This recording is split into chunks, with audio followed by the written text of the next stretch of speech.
Welcome to the Inspired Business Leaders Podcast, brought to you by Inspire Wealth, bringing you interviews with top business professionals, empowering you to understand our current business climate and the successes and struggles other business professionals have overcome.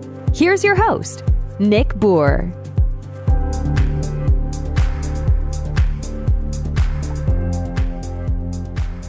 Hello, and welcome to another episode of the Inspired Business Leaders Podcast. I'm your host, Nick Bour with Inspire Wealth. I'm very fortunate to have with us today Dr. Adam Rushford from Hands-On Health Chiropractic.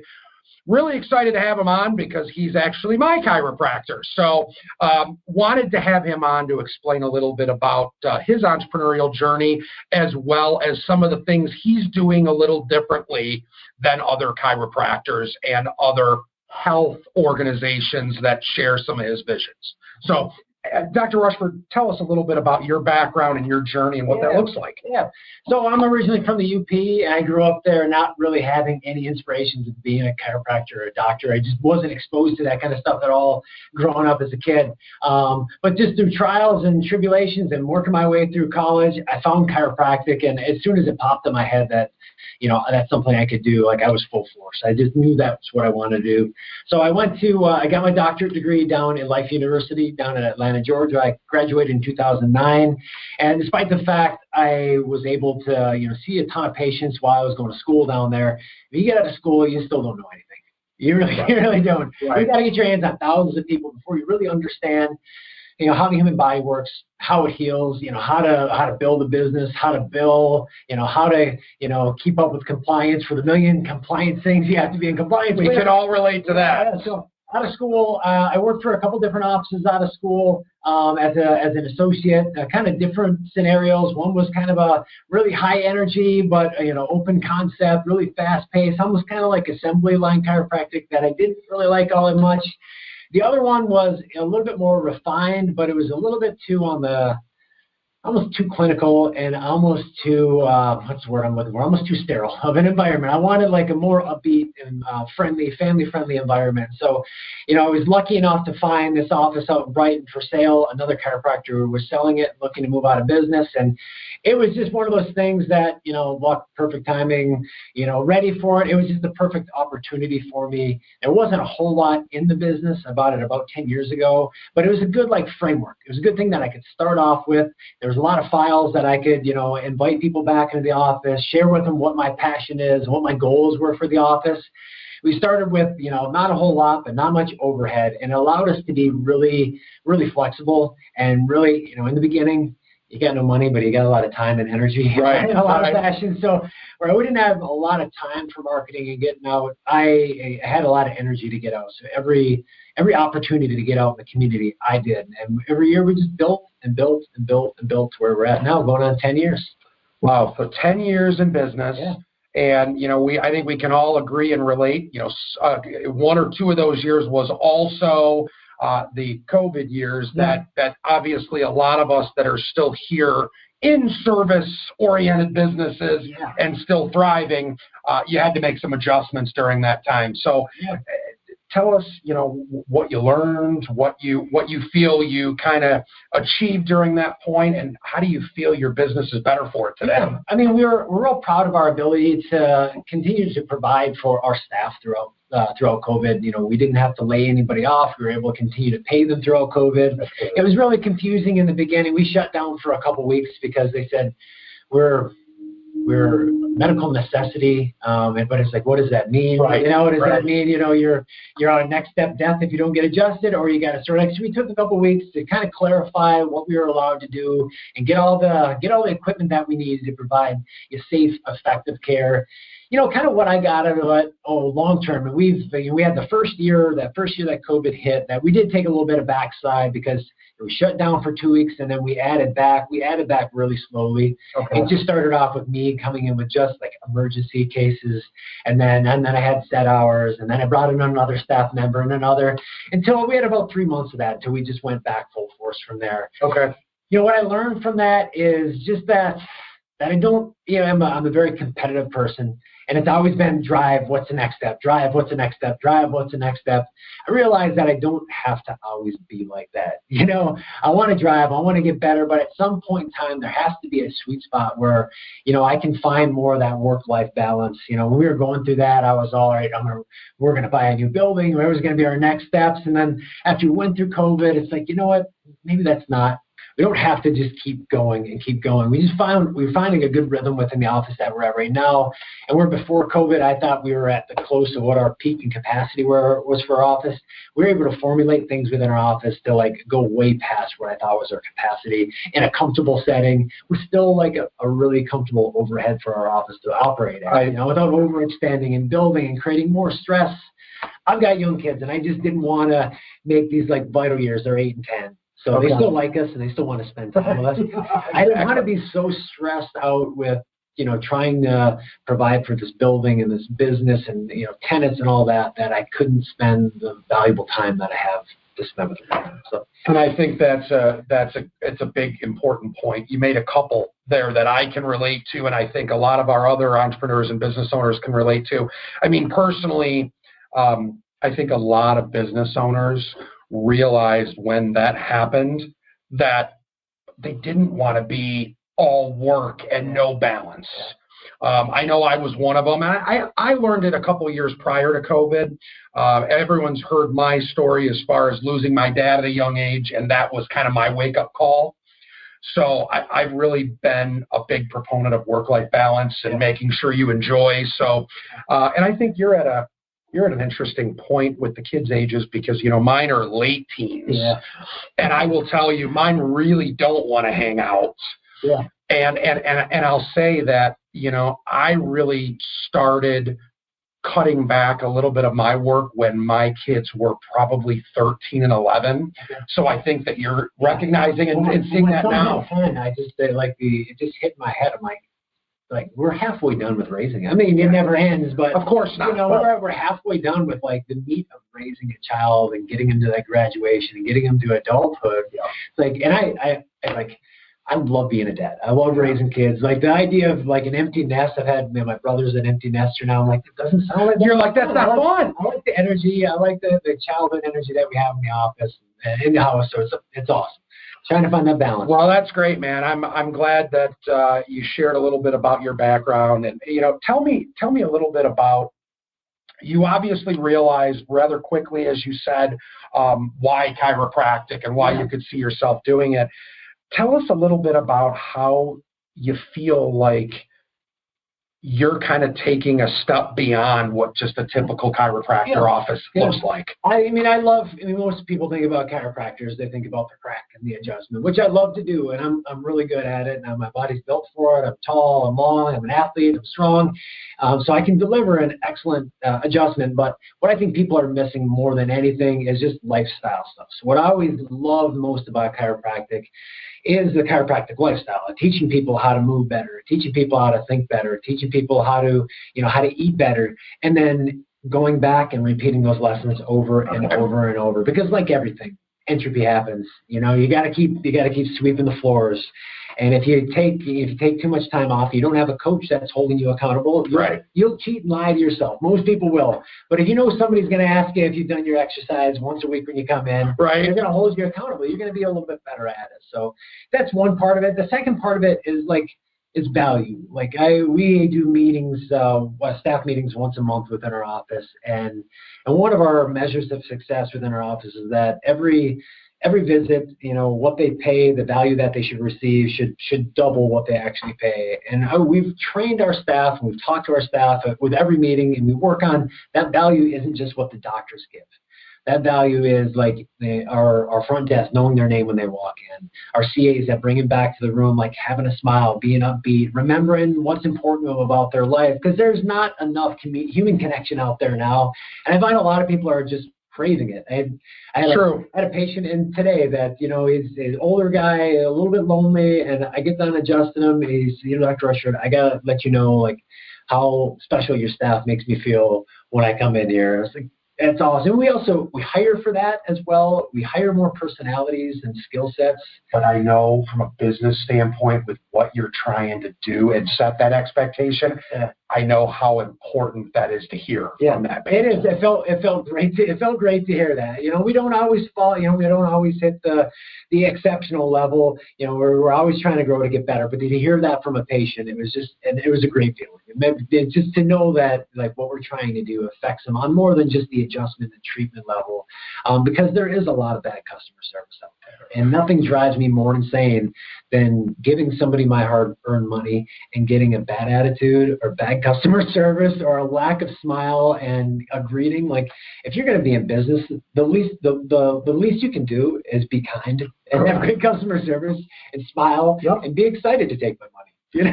It's so funny because I think as business people or entrepreneurs, we can all relate. If you're in the customer service or service industry, I think we've all realized there's a huge lack of service. There's, that's something from our financial planning firm side that we have kind of said over the years, everyone wants to feel part of that planning process, but they don't know how to connect, hey, what's really important from a service standpoint? What do you want? And I always say, look, you can always reach me. I don't care. What do you think people fail at that? Is it because of lack of training or too much tech where they don't connect and they don't know how to connect with real people anymore? I think they don't do enough of that? I think it's part and part. I think part of it is, I think with some industries, mine included, there's that connotation of 9 to 5 or 8 to 5. And you know what? If it's after that time, you don't really need to get in touch with me. I also think it's, unfortunately, some of the generation we're getting into. I feel very fortunate, and I'm sure you do as well, to have found some of your staff, your younger staff, because I think we can all agree that some of the younger generation, they're not hard workers. They don't take initiative. They don't care. They don't take that extra steps to not only, it's not just about impressing the boss or making the boss happy. It's you position leadership and you kind of impress what matters. And you hope that they take that and do that themselves. By example, and hope they follow, And I think that's something that I feel fortunate about because, when I first brought in my operations manager, I was hesitant. And the funny thing is it took me to take a step back and say, wait a second. She's the same age I was when I started in the business. And then talking to her a little bit more, and she was introduced to me, I said, you know what? I'm giving her a shot. Do you have any resources that you've used or refer to people to work on learning how to manage this new generation, the millennial generation? I know there's books that I've seen out there on that. Not in particular. I will tell you a lot of this is in the trenches of it, kind of learning. I personally have been in management at bigger corporations in my earlier days, and that taught me a lot of how to manage, because there was a lot of times 10, 15 years ago, I was actually managing people that were 20 years older than me. So having that ability to do that, and now looking at it the flip side, I mean, to say she's 20 years my junior is kind of like, okay, first of all, I'm old. Second of all, holy cow, how is she 20 years my junior? But you know what?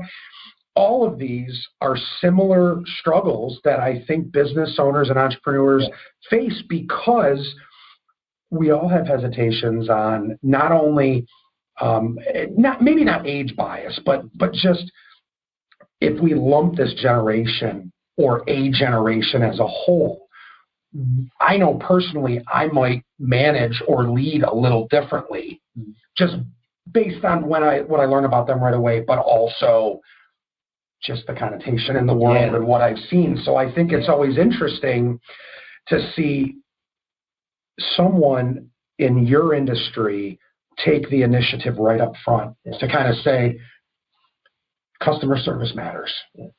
How we're going to be there and smile and greet our clients or our customers. It's funny. I was just going to joke with you and say, so wait a second. So you're saying I'm not special? Yeah. But, because every time I walk in, it's depending on who it is, that if I talk to them more than others, well, they know I'm selling a house. They're asking about things like that. And those are the little things, as you've already said, that I think most people don't realize how important. One thing I always go back to this with my staff, that I've always liked the idea of, like, we're a busy office. When you're a busy business, mistakes are going to happen. Yep. But good customer service will almost always cover up mistakes, because you're going to have people are understanding. If you're humble and you fess up to it and you have great customer service, people will forgive you. The best service will not make up for shitty customer service. It just won't. I don't care how good you are. If your customer service is awful and you make me feel horrible about calling you or trying to get you out to do work, I will not do business with you. Right. No, I agree. Customer service is always trumps and always helps to cover up things if mistakes happen. I think that's a very, very good point. So help me from a business perspective. What do you think is one of the best things you've done to get to the point you're at where you can say, I feel like we're not only efficient, but we do a really good job at helping people? Yeah, I've done like a minimal amount of coaching with a couple of chiropractors that kind of wanted to see what we do, and I've purchased a couple offices from chiropractors that just didn't make it in business. And I think the biggest thing that I see that people try to do is they try to do it all themselves. Chiropractors, they come out and they're loads of debt and they're cheap and they want to save money. Yep. And so they try to do absolutely everything. And what happens is when you're adjusting and then billing and then managing the taxes, all that other crap that you don't love to do, it takes away from your joy. It takes away from your passion, and it burns you out like that. So from the beginning, my number one goal is to quit everything in this office other than the things that I love to do and I'm really good at. So my goal is I want to do patient interaction, I want to do promotions, and I want to do innovations. Figuring out how to do this better, and figuring out how to tell as many people as possible how good we are and how much we can help them. And then those people that do come in, like, nurture that relationship, nurture their time, all the other stuff that I've got tax guys and I've got you got people way better than me. You got people.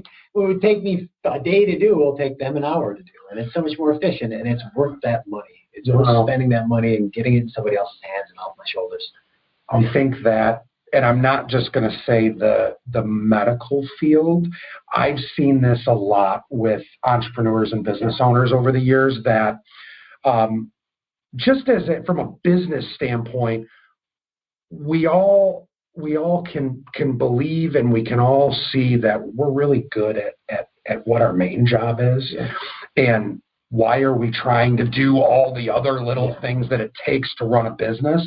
And part of it is what you said. Some people are like, you know what, I just can't afford it. I can't do it. I need to do it myself right now. And sometimes that's okay. But other times you need to say, you know what, I'm not good or efficient at this. And if I bring on someone, even though it's going to hurt for a minute, we're going to grow or be that much more efficient, that much quicker. Yep, you got it. And I think that's so important, because even personally, I probably should have hired someone sooner. Yeah. And part of it was like, well, I can do this, I can do that. And, but it's also because I think for a lot of us, I've seen so many business owners over the years that are really good at what they do, but as you've said, they try to do so much, but they also, a step further in that, into doing so much, is a lot of business owners aren't actually as good as they think they are at actually running a business. And it's interesting, and that's why when I started commenting on, I'm not just saying medical, but I will say that's one of the most common ones. Yeah. It is. I see more times than not where a doctor's office or a dentist office, if you don't have a phenomenal office manager, it doesn't run well. You're going to flounder. You're not going to collect all the billing that you need to. I mean, all of the things. It's hard hard to do it all. It is so hard. And yeah, if you hire somebody to do some of those things, even if you are really good at it, they might not be as good as you. Sure. But you need to free your time out for doing what's most valuable for the office. If somebody else do the other things, let go. Yeah, they might not be you, but if they were you, they'd have their own business. You know, you got to trust some people. You got to realize that, there might be a little decrease of efficiency with what they do because they're not you, and they don't have the passion, the love for your business that you have. But you can't expect that. They would have their own business. I was going to say, you can't expect that, and you also know that, and they need to know this too, that as a business owner, you're the one taking all the risk. Yeah. You're the one putting up all the money. You're the one paying all the bills. And at the end of the day, you're the one that not only do you have the passion, but you also have the ability to say, this is on me. Yeah. If this doesn't work, it's because I didn't make the right decision. You show your staff that? Do you show your staff like the extra things, the extra stresses behind the scene, or do you do like open book management? Sometimes I do.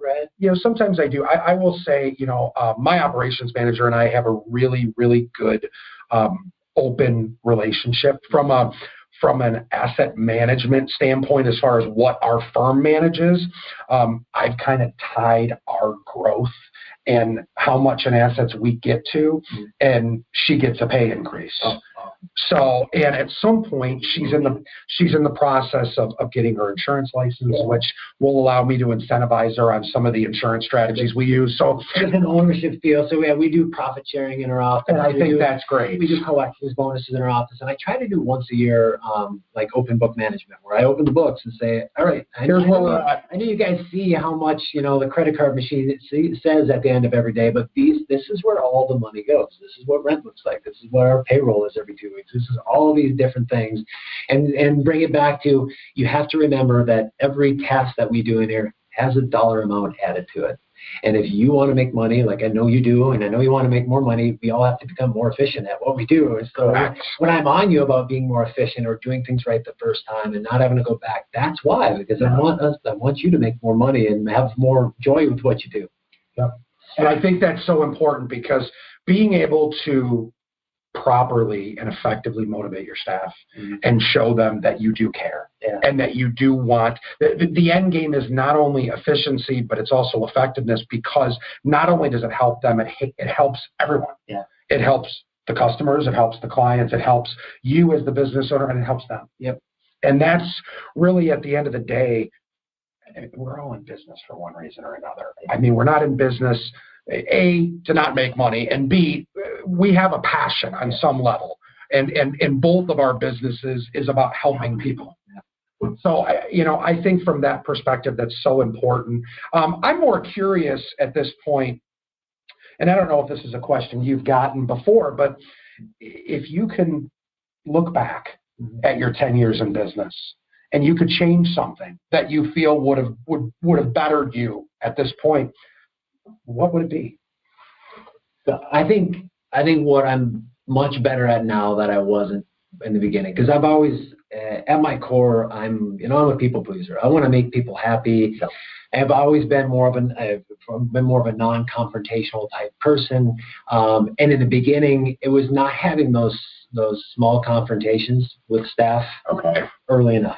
And both with staff and with patients too. Like we just wanted, when we first started, we just wanted to help people. And, I'd have patients that, were tight on money, and we'd let them run a little credit, and we'd say, just make sure you're making payments, of course we got screwed in the long run. And then you have to take people to collections, and that costs money. And then it's like, is it even worth it? Yeah. So that, you can't please everybody, and you have to protect yourself. And then just being, I think what I've done really well the last couple of years is I've been ridiculously specific about the finest details of how I want the office run. And when I see something, I don't wait. I approach it right away. Okay. And because the longer you take, the more uncomfortable it gets, the more, that molehill turns into a mountain. And I've even, when we do our team trainings, I keep going back to, I'm going to continue to jump on things as soon as possible. It's not because I don't love and appreciate you, because I know if we don't address them right away, how uncomfortable and how resentful one another can get towards one another. So, just being more, not aggressive, but being more comfortable with that confrontation. I was not great at it in the beginning. Okay. I'm much better at it right now. That would be the one thing, because I lost a lot of great employees because I wasn't confrontational with them enough. I didn't tell them what my expectations were, and I didn't hold them to those expectations the way I should have in the beginning. I think that's great that you recognize that. Yeah. Sharing similar to me, I can tell anyone right now. I wish I would have hired an administrative type person earlier. Yeah. Because I feel like I could have done more, grown more, been more efficient, not had to work 60, 70 hours a week to do it because I'm trying to do everything. Yeah. So to kind of recap and then, kind of going toward closing here, setting realistic expectations early and often with staff and with clients. Yeah. Also, it sounds like you not only have a competitive team environment, but you also have a very fast-paced, fun environment. You also hire more for personality than skill, which I think is a very, very undervalued thing in today's world. You can teach skills, personalities, hard worker, somebody that's a people person. You can't teach that. You can't teach that. Somebody that just is, just wants to sit back like that and not talk. You can't teach them that out of somebody. Somebody that's negative. You can't teach that out of them. You have to. So you hire those types of people and you teach them how to do all the skill things that anybody can learn. Dr. Rushford, it's interesting because I was on a mastermind call with other business owners yesterday in my field, and one of them actually asked the group, and there's like 10 of us, that specific question, like, I'm looking to bring on a junior advisor. I interviewed 3, and I'm struggling because the one that is not the experience in the industry might be the best fit. And all of us kind of stopped and said, okay, one guy from Minnesota and myself both said right away, our best hires ever had no experience in the industry. And he kind of laughed because he's like, she's from the hospitality industry. I'm like, perfect. Yeah. She is a people pleaser. She goes above and beyond. She knows how that works. Hire people that have worked at a restaurant before. Yep. Because they know pace. They know how to, no matter how busy they are, to present a smile to that next table they go to. Hire somebody that's been in sales. Yep. Because they're more comfortable looking at somebody that's across the table and say, yeah, it'll be $2,000 for care today, and not be nervous and anxious about it. Those are 2 big things that I look for. The other big thing that I would also bring up to you, if you haven't thought of this, but I'm sure you have because of how long you've been successful in doing what you do. But I think it's great to be looking at it also, not only the environment of, as you said, restaurant or sales, but there's how many people out there right now want to get out of that. Yeah. And I'm just thinking mentally, like, I don't want to have to work weekends anymore. I don't want to have to work every evening. People. I don't. People are getting angrier and they're not tipping like they used to, and so I think that's great that you're looking for people like that. I think there's so many service-oriented industries that if your business or your practice is service-oriented or customer service-oriented, I think that's where, to me, it's a phenomenal place to find people. Like, that's actually where I'm starting whenever I'm looking to add. Going for a mail and flipping your card. So I think that's important as a business owner. If you're a business owner and you're not thinking outside the box and you're struggling to find and hire people, I think that's one thing that I would take away from this episode is think outside the box. Try to find, as you said, people, personality versus skill, because skill can be taught. Totally. Yeah, that's the biggest. I've got a ton of patients that are business owners, and all of them can't get enough people. Can't get enough people. Yep. Can't get enough people. That's what we all hear. We can't get enough people. Okay, well, where are you looking? Yeah. So it's interesting, and I've really enjoyed our episode today. Is there any last thoughts that you want to share with our audience before I ask you to share the best way to get a hold of you? Yeah. I mean, I'm a big believer that with a business or health or family or life, This is a saying from another podcaster, Jocko Willink: discipline equals freedom.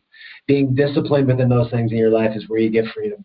There's mornings that I don't want to get up and meditate or work out or whatever the heck it is. Right. I do it with a point of, if I don't do this, then I cannot lead my patients the way I want to. I'm not going to have the energy I need to. I'm not going to be able to play with my kids. So having that discipline, motivation, it's like caffeine. It's going to dip on you. But having discipline in life is really where you find your greatest joys. And it creates so much more freedom. Freedom with your financials, freedom with your health, freedom with your business, if you're disciplined with your structure of what you do. Oh, that's great. I appreciate, again, having you on and your time. So help me, any of our listeners that are listening, and especially some of our local ones that are local to the Livingston County or the Western Oakland or Southern Genesee County areas, what's the best way to get a hold of you guys, to reach out? I mean, obviously, I know where you guys are. So tell our listeners that. Yeah, if you just want to kick the tires and learn more about our office, you can go on our website, www.hohchiro.com. We're also on Facebook as well. If you just search us on Google, you can see all of our good reviews that we have on there. Our office is right here in Brighton. We're on the eastern end of Brighton. We've been here for the last 10 years. If you have any questions, you want to send me just some questions about chiropractic, in a non-threatening way, you can email me anytime. It's Dr. Rushford, that's Rushford, at hohchiro.com, or you can call the office at 810-494-1900. Well, Dr. Rushford, again, I want to thank you for your time. And, obviously I'm a little biased because I'm a patient. So I think you've done a great job, and you run a good business. So any of our listeners, I give my 2 cents and reach out if you're looking or think you should be looking for a new chiropractor or a chiropractor as a whole. I want to thank all of our listeners for taking the time to listen to the episode. And again, this is another episode of the Inspired Business Leaders Podcast. I'm your host, Nick Bour with Inspire Wealth, and I will see you guys next time. Thanks so much. Have a good day. Thank you. Appreciate it, man.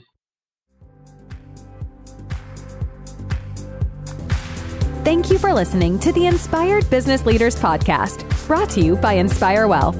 To learn more about the topics mentioned on today's show, or to listen to past episodes, visit www.inspiredbusinessleaderspodcast.com. Thanks again for tuning in, and we'll catch you in the next episode.